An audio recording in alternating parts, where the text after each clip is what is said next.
Hello and welcome to LexLocal. I'm your host, Rick Dorrington. We just learned that Town Manager James Malloy will be retiring. The town released a statement saying, after 6 years of serving as Lexington's town manager and nearly 4 decades of public service, James Malloy has announced his intention to retire effective September 30th, 2024. Malloy plans to travel and spend more time with his wife and children. We'll have more details and hopefully an interview with him in future shows. Now that town elections are over and all the incumbents have won, we'll turn our attention to town meeting, which starts on March 18th. Recently re-elected Select Board member Jill Hay talked to us about the value of a town meeting style of government and some of the specific articles coming up for consideration. So town meeting is an incredible opportunity. I mean, we really have here in New England the true example of grassroots democracy. We all get to have a voice and a say in how our community both spends its money and its efforts. And we have what's called representative town meeting, which means that everyone is represented, but not everyone gets to vote. You vote for your town meeting members, and they vote for you on every article that is in the warrant, which you all received in the mail recently. So the best way to get a hold of your town meeting members and to find out who they are is through the Lexington Town Meeting Members Association. Their website address is lexingtontmma.org. And through that, you can find out what's happening with upcoming events around town meeting. You also can see by precinct all of your town meeting members, and you can even email them either individually or as an entire group for your precinct. And I encourage you to really look at what's coming up, what you care about, and let your town meeting members know, because they take very seriously their obligation to represent you in the discussion and with their vote. We have this year a very long warrant. I believe there are 54 articles. Several of them are brought by citizens. Those are citizen petitions, and the rest are brought by various entities within the town. We always have the budget, Article 4, which is really the comprehensive explanation of where our tax dollars go. But this year we have a lot of other interesting articles that I think people have been talking about. So some of the things that are coming up this year that are getting a lot of airplay right now, Article 29, which is an amendment to the noise bylaw. It has two parts to it. The first part will redefine some of what we mean by different types of percussive noise, blasting, drilling, things that we as a select board heard a lot of feedback during construction projects over the course of the last year. So we're trying to make those definitions a little clearer. We do also have ongoing open positions that we're looking to reconstitute the noise committee. So we're not trying to get ahead of their work, but we're just trying to make sure that we get some clarity before the new construction season. Part B of that article contemplates a 1-year delay in the implementation of the gas leaf blower ban, which was passed by town meeting and then a townwide referendum in late 22. That both of those will be voted upon and voted separately during this town meeting. There's also Article 33, which proposes to give the authority to the select board to dispose of a piece of land which was granted from the state to the town back in 1978. One of the purposes for which it was granted to us was affordable housing, and we are seeking now to utilize that land for affordable housing. It's not an affordable housing project yet. It's simply the authority to allow us to investigate and look for opportunities to have a 100% affordable housing project created there. So we don't have a lot of the details, but this is the first step in what will be a very interesting process. Some of the other things that are coming up, there's an article to allow 16-year-olds to vote in local elections. This is a citizen petition. It was in fact sponsored by the youngest member of town meeting, who is himself over 18, but still compassionate for those who are not. We have 3 different articles to amend the tree bylaw in town, which would give us some additional protection for our trees. Those are Articles 34, 35, and 36. There's also a citizen petition with a resolution on the importance of trees. We have some zoning changes the planning board has brought, several articles, one of which importantly will augment and streamline the provisions for signs for our commercial businesses, particularly in the center. This is something that we've heard about for years from our small business owners, that it's very difficult to get through and navigate the process for putting out signage. And we're trying to make that easier for everyone. And that's part of our goal in looking at economic development and vitality in the center. Another piece that will be related to that that's coming up on the warrant is a home rule petition asking to increase the number of beer and wine licenses that the town can distribute. We currently have no available ones, and yet we also are looking to expand the definitions of the type of businesses who would qualify for a limited beer and wine license in order, again, listen to and take action on some of what we've been hearing about the vitality of the center and the types of businesses that we can attract. So there's a lot going on. There's much more. There's funding for further design of the high school. There's sidewalk money. There's recreation money. There's all kinds of things happening, and I really encourage you to spend some time figuring out what matters to you and have your voice heard.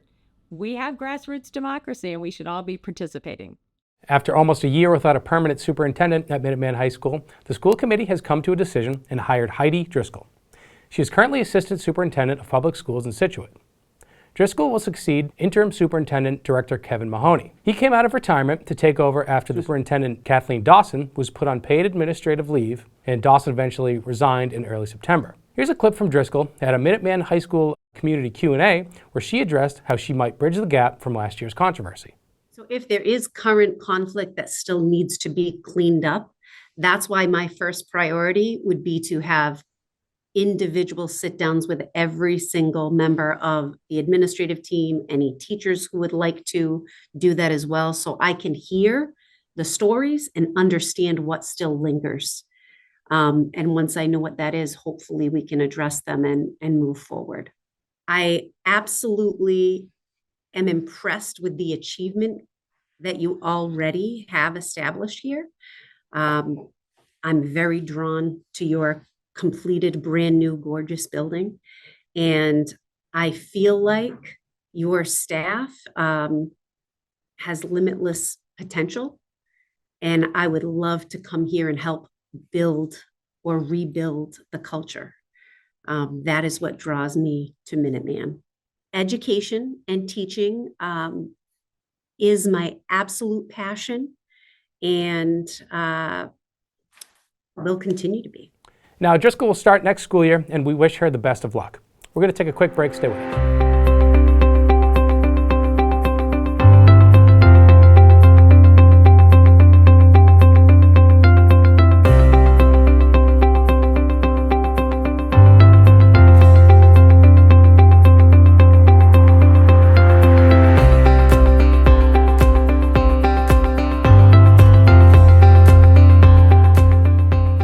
You may have seen the LexMedia crew at your favorite LHS sporting events.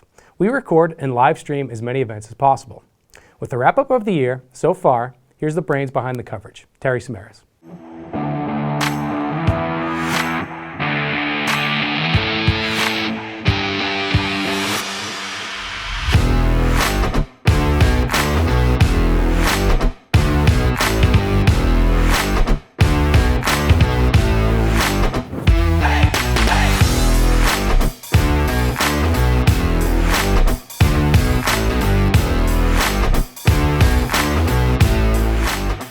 Hey guys, it has been a while since we have done a LexLocal Sports, and I am here to break down everything that has happened this school year involving Lexington High School athletics. All right, let's go. Starting with football, the LHS Minutemen had a rough go this season, finishing the year with a 1-10 record overall, with the lone win coming on September 29th in an unbelievable comeback win at home against Arlington.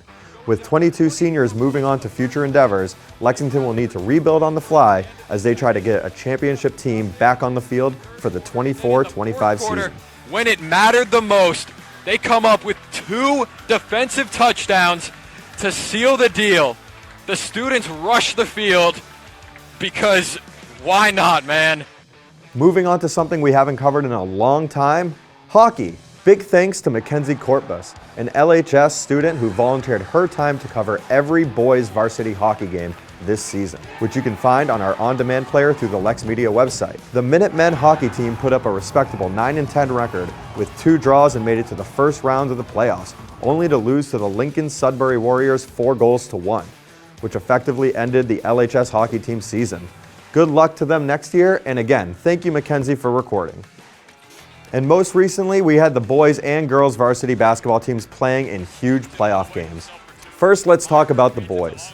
Led by star players Darren Unger, Ryan Assapor, and Amari Moe, the Minutemen finished the season with a 12-9 record, which made them the 34th seed in the MIAA Division I basketball tournament. Going up against number 34 Newton South Lions in the first round, Lexington was able to pull away late in the fourth quarter to win by 10 points with a 49-39 final. However, in the next game, Lexington ran into a buzzsaw against the number 2 ranked Catholic Memorial Knights. Unfortunately for the Minutemen, Catholic Memorial proved to be too much and won 81-67, finishing off the Minutemen's season. Coach Reggie Hobbs still has some young talent on his team, with Sam Meyerberg and Charlie O'Brien expected to get more minutes next year as the boys' Minutemen basketball team continues to improve. And lastly, the girls varsity basketball team made an incredible run into the Elite Eight of their MIAA Division I tournament. Number 8 ranked Lexington first took on number 25 ranked Acton Boxborough in a game that was much closer than the final score indicates. LHS junior star Stella Crinity finished with 18 points, as did sharpshooter Taylor Wozniak, who made 4 3-pointers to help the Minutemen pull away in the fourth quarter with a score of 74-55. A few days later, number 9 Quincy came to Lexington High School for one of the best games in recent memory. Lexington got the early lead and was able to take a 15-point lead into halftime. But 2-time MIAA MVP Alyssa Hops was not going to be deterred, as she was able to put up 16 points in the second half. With 3 minutes to go in the game, Nia Gendron was able to scoop up a loose ball and lay it up to give Quincy their first lead of the game. No good. Gendron comes away with it. And Quincy is taking the lead. However, on the next possession, Samantha Fortier was able to make a driving layup in traffic to regain the lead with 2 minutes remaining. Fortier drives inside, and it's good. Great play by Fortier. It would prove to be the deciding basket, as Lexington was able to hold off Quincy on the final possession, as Lexington won the game 50-49. Lexington moves on to the Elite Eight. The Minutemen are moving on to the round of 8. They will play the winner of Bishop Feehan versus Taunton. We were able to chat with a few of the players and Coach Steve Solly after the game to get their thoughts on everything that transpired. Just take us through what went down out there tonight. All right, I think it was just a game of runs, which basketball usually is, but especially that game, we had a 12-point lead at one point, and then we ended up losing it. I think at halftime we were just telling each other we need to lock in. This could be our last game, and it shouldn't be. We were preparing all week, and it's just been an incredible season. We didn't want it to end tonight. So How are you guys going to prepare for the next matchup? I think just, focusing on ourselves and not all of the noise around us. I think that'll definitely help us moving on. So just take us through what went down out there to make that happen. It was just one of those crazy games with different shifts in momentum. I felt like all the runs in the first quarter or two were us. They had to answer us. And then the second half, credit them. We were trying to start hot. They started hot. We tried to use some timeouts to shift that momentum. We were subbing to try and change some energy and give them a lot of credit for scrapping. I felt like every little bounce was kind of going their way. Loose ball, pick up, put in. It's tournament basketball, so when you find a way to do that kind of stuff, you're in games. But our girls, if you look at our record, we were in so many close games all year. We only had maybe 3 blowout wins or losses. So we were in single-digit games all year, and I think pulling from that experience helps us in a game like this. When we know we need one more stop, we can try to get it. When we have to execute an offense one more time, we can do it. We've been doing it all year in our league. Despite a valiant effort throughout the tournament, Lexington High School girls varsity basketball team faced a tough defeat in the Elite Eight against the Bishop Feehan Shamrocks, the state's top-ranked team. Despite the loss, reaching the Elite Eight is a remarkable achievement that speaks volume about the team's talent, dedication, and hard work. While the loss stings now, the experience gained from competing at such a high level will fuel their determination for future success and how they transfer that into next season. Congratulations and good luck to all the young athletes that took part this year, and we look forward to seeing what they do in the future. Terry Samaras from LexLocal Sports signing off. Back to you in studio, Rick. Thanks for that report, Terry, and congratulations to the LHS girls varsity basketball team. In other school news, students at Diamond Middle School had an exciting day when they won the naming rights to a snowplow. Take a look. I am very happy for today because, as you can see behind me, this afternoon, I was able to see a snowplow. Yeah, I got to honk the horn. We took a few photos. It was a very fun day. It was a once-in-a-lifetime experience. I got to blow the horn with the snowplow and go inside of it. Hi, I'm Mrs. Vosland here at Diamond, and I had heard about the snowplow competition last year as kind of a silly, fun thing. Marlon Davis, principal of Diamond, no place like home. So all of my students came up with any name they thought would be good. Some students even researched what names won last year. My name's Paul Stemmen. I'm the District 4 Highway Director for MassDOT. You guys in group just tell us what the winning name is? No place like home! There you go. And they came up with as many names as they could think of, and then all students voted, and I submitted the top 3 names.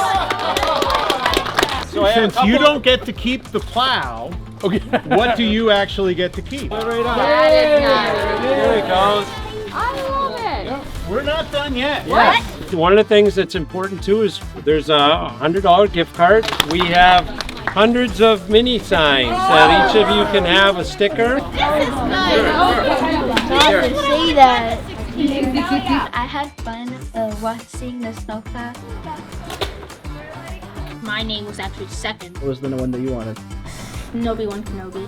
Definitely gone to like the top 5 like best days of my life, you know what I mean? We're gonna try to pick up sound, so let's try to whisper, okay? It was just something that we were doing for fun, and thoroughly never expected to have them be one of the winners. It was one of those moments where I was reading the email and just started laughing. Big smiles. The Rotary Club held its annual comedy and music night with an acapella competition at Cary Hall.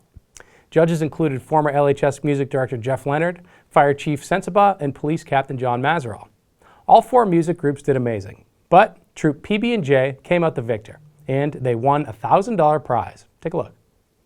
You can't catch me now. I'm coming like a storm into your town. You can't catch me now. I'm higher than the hopes that you brought down. You can't catch me now. I'm coming like a storm into your town. Baby, been in this state of mind. Been in this state of mind. Wow. Been in this state of mind. Oh yeah, baby, you got 'em. You're rocking with the best, and I'm greedy. Some people need 3 dozen roses,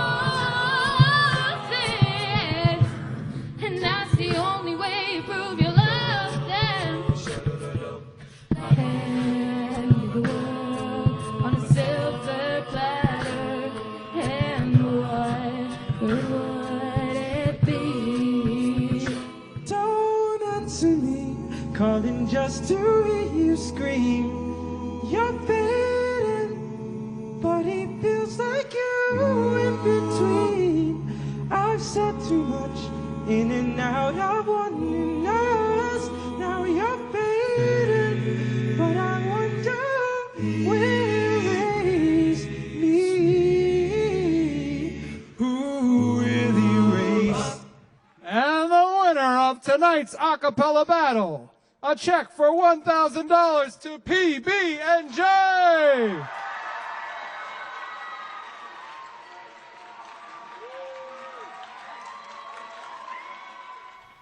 Now, with song comes dance. 2 Lexington members of the DB Dance Studio placed in the top 12 in the Youth American Grand Prix. That's one of the most competitive competitions in the country. We met up with Mia and Gabby and their instructor Kendall Seeley over at DB Studios to see just how much work goes into training for this event.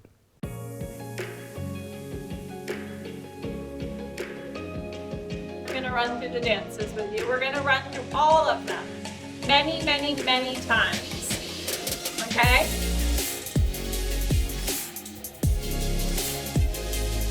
All 1, 2, 3, 4. Go, go, go, go, go, go.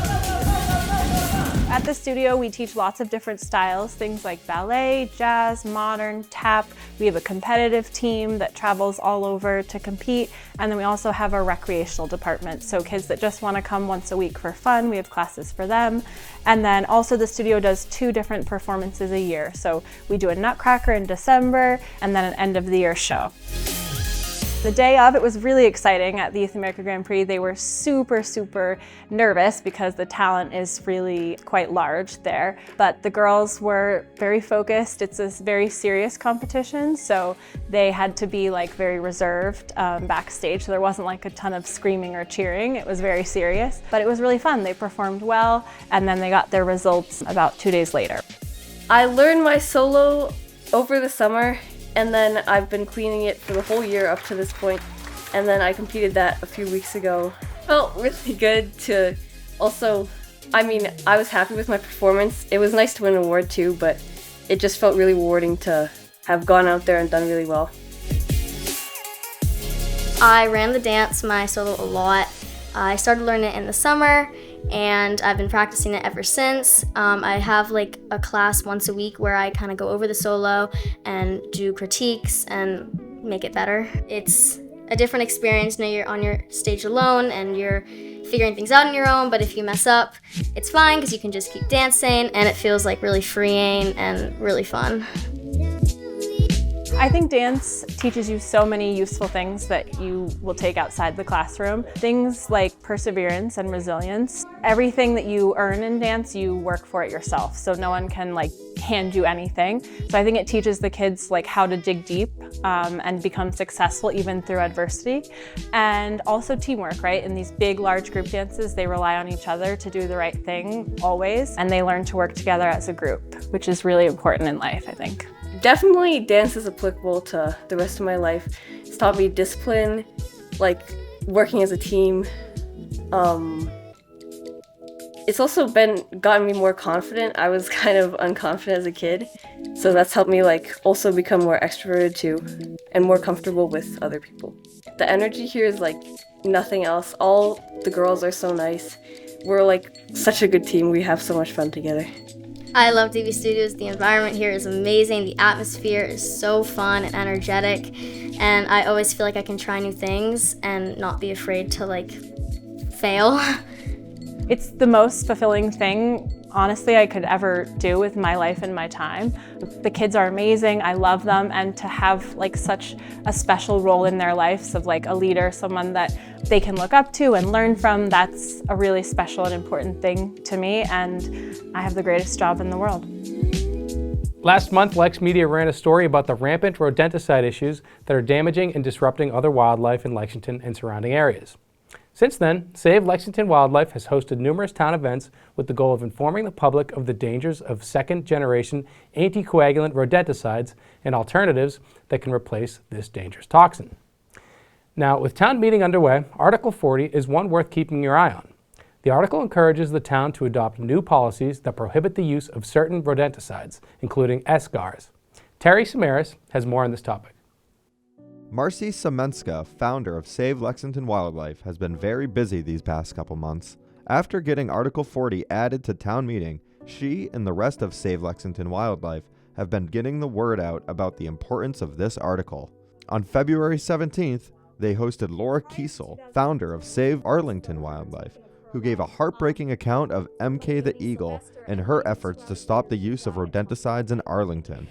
And the necropsy did confirm that she, like the Waltham eagle, died due to secondary poisoning from SGARs. The day after MK died, I proposed on Facebook having a vigil and to march to the town hall. I thought maybe we get 12 or 24 people, and like 300 people showed up. As well as Gary Menon, who offered alternative methods of pest control that doesn't use dangerous poisons. And basically you put the bait in the top here, and then you put it in this little canister at the top. The rodent smells it. They're wandering around. They walk in here and there it goes. Then, on March 2nd, Save Lexington Wildlife welcomed Jane Newhouse of Newhouse Wildlife Rescue to give a presentation on their work with injured and poisoned animals. Our experience with rodenticide poisoning is mainly with foxes, actually. This year, we worked really hard on getting our entire team engaged when we get calls about foxes. So we got really good at capturing them whenever we got calls about mangy foxes or things like that. So we contained 20 foxes this year that needed help. As well as Marcia and Mark Wilson from Eyes on Owls, a group with the goal of spreading information on owls and their diets. Sleepy? Did we wake you? Yes or no? I take that as a yes. We woke her.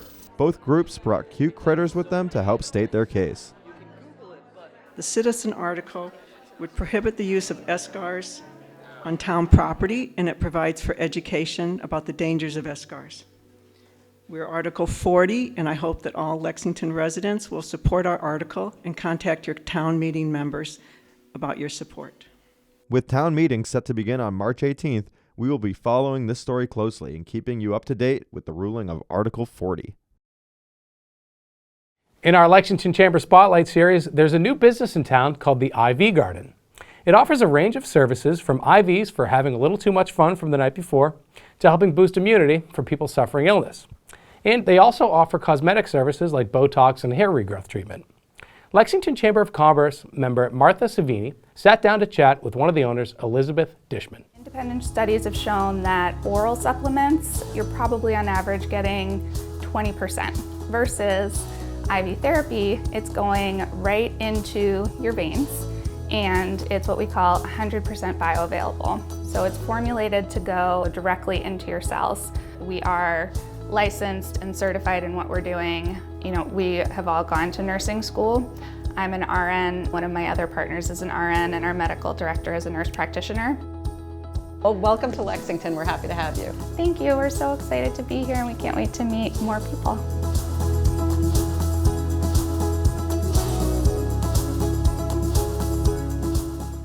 Now, if you'd like to watch the full interview for all kinds of interesting information on IV services, check that out now on our YouTube at LexMedia TV. We'll be right back. Stay with us.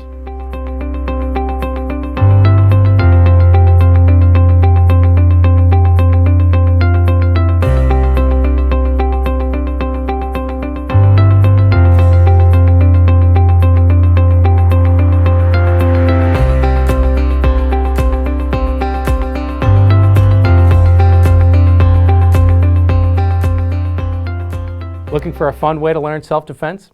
Longtime Lexington residents Cleve Coates and Allan Azoff have teamed up using their combined knowledge of martial arts and situational awareness training to create a program suited for everyone, from kids to adults. Take a look. Allan and I have known each other for years as officers in the Lexington Rotary Club, and it really came to fruition when the Lexington moms came to us as far as putting together a self-defense program for their daughters who were traveling. What we did was we put our knowledge together and we put together a seminar for the students, and we also invited the moms to attend also. I started my career actually in the Lexington Police Department. I served 2 years there. I then went on to the State Police. In the State Police, I was fortunate after being a road trooper to get into a number of specialty units, the first of which was the State Police Tactical Operations Unit. For us, it's a passion for us. We want to make people safe. A lot of the work that we have done, or I have done, here in Lexington has been pro bono. I've done work for Lexington Historical Society where they came to me and they were concerned about safety in the some of the buildings, historical buildings that they had. My name is Allan Azoff. I am the owner and head instructor here at Allan Azoff's Martial Arts Academy. I do the physical aspects of it, the punching, blocking, kicking.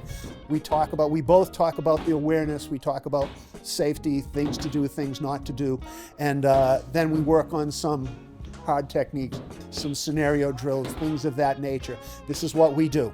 And again, like I say, what we do is a little more realistic than some. If we were doing sport, it would be a different thing. This is self-defense.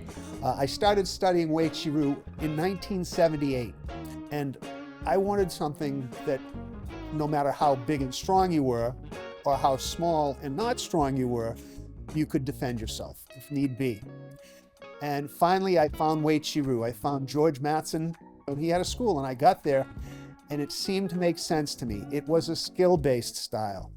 I didn't have to be doing splits and all of those things right away. It took a while before I could do that. It's not what you see in the movies, flying, jumping, screaming through the air, although we do that sometimes, but it was much more useful in self-defense at arm's length where real self-defense happens. It all starts basically with awareness, that situational awareness.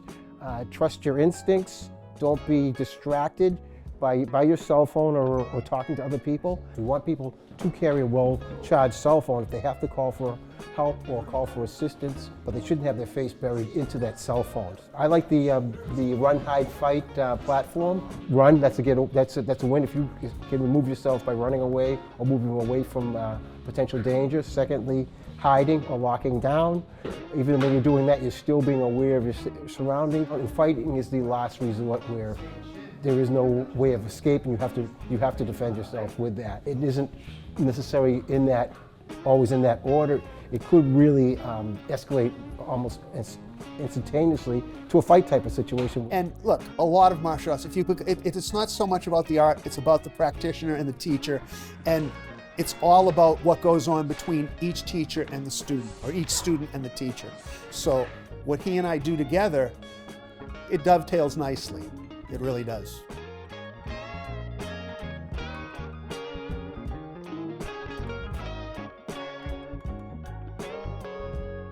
That looks like a great class. I'll be sure to take it myself. We'll leave you today with scenes from the final celebration of the Lunar New Year, the always popular and very beautiful Lantern Festival, which took place at the Lexington Depot. For all of us here at LexMedia, I'm Rick Dorrington. Thank you. With the full moon rising, in the gathering darkness very soon, the beautiful lanterns at their finest, and with sticky rice balls at their sweetest, we want to welcome everyone to the Lexington Lantern Festival celebration. And now, without further ado, our first performers are the Boston Happy Dance Troupe. Please give them a hand.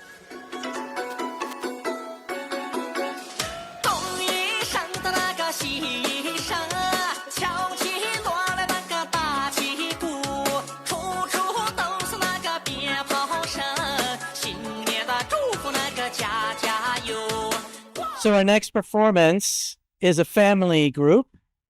This is a brother and two sisters from Bedford, Massachusetts, Kongbin and his sisters Karen and Kaylee.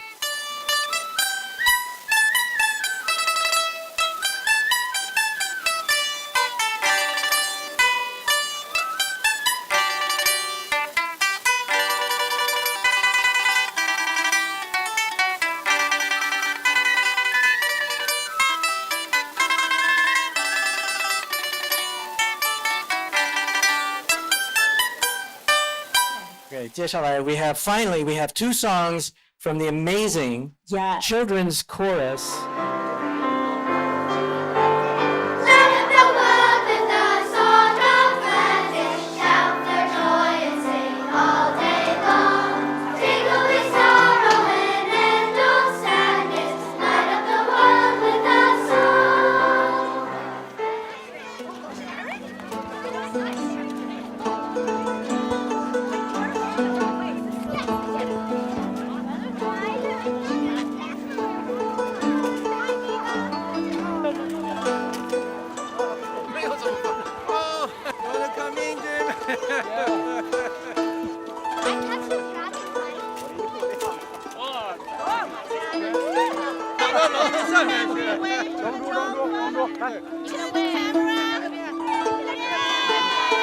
Picture time.